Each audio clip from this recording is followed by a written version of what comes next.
In this video, I'm going to give you some pointers to practicing Boleo technique. A lot of times I see people bending their knee when they first start to do the Boleo a little prematurely and the timing isn't quite right to get the leg up. The other thing I see quite frequently is the back arching and not enough dissociation of the upper and lower body. So I'm going to take it down piece by piece. There was a dancer recently that I saw that wanted to correct her timing of the Boleo and also the foot position. I'm going to show you the inverted foot position that she didn't like. Just doing this, all right, instead of being straight with the foot.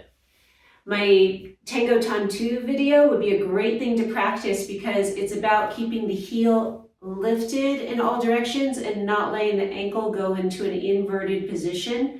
Okay, especially to the back, which is the direction you go for a Boleo. Here are some things to practice, okay? When you do a Boleo, it should be like striking a match, okay? When you strike a match, it's like, okay? And you drag the match as far as you can, okay? To get it to ignite. So you want to think of that same dragging motion on the floor. At the very last second, the knee bends, all right? So think of striking a match. I think that's a really good visualization to use for a good Boleo. The second thing is to practice Boleos, I would do them without the dissociation or the turn. I would just do them straight to get the mechanics down. And when you do them straight, I would practice sucking in your stomach a little bit so that you're not arching your back to do the Boleo. Okay, the back should stay still while the leg moves behind you.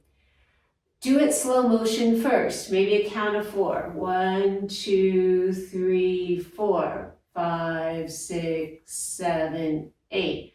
1, 2, 3, 4. So as I drag my foot on the floor, my knee's bending while my foot's on the floor just a little bit.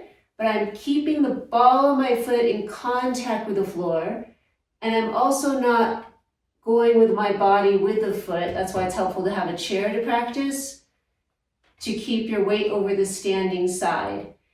Sucking your stomach, that'll correct for the back arching. And then you might want to film yourself, okay, from the back to watch your foot position.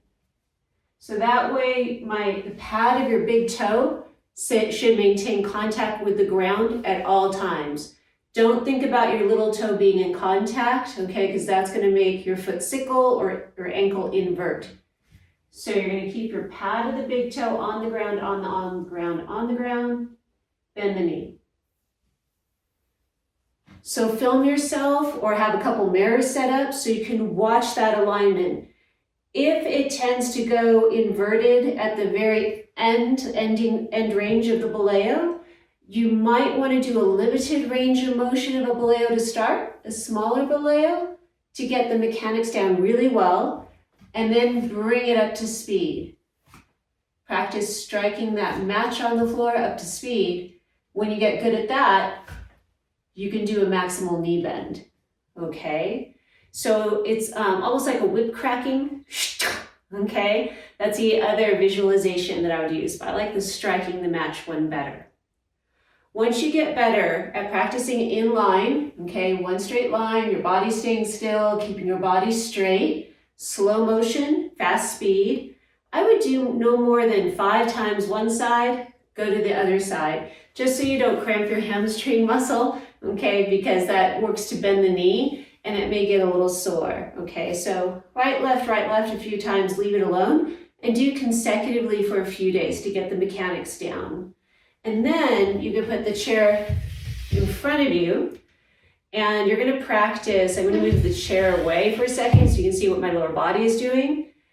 You're going to move the lower body perpendicular as, I'm gonna show my right leg, I'm gonna strike the match. On the floor, bending the knee. And coming back straight. So that way your shoulders are going to stay straight, which is going to be with your partner, and the lower body is dissociating, Okay, so you can try that a few times, slow motion on one side, get the mechanics down first, maybe a couple times, and then try really lighting the match. You're going to be holding onto the chair in front of you, and then be careful you don't arch the back. Second the stomach to keep it stable. Again, try right, left. And once you start adding the rotational component of dissociation with the Boleo, you want to be sure that that foot is not circling around that way. Think of the pad of the big toe, maintaining contact and keeping the position of the foot and the ankle throughout the range of motion. I hope this helps.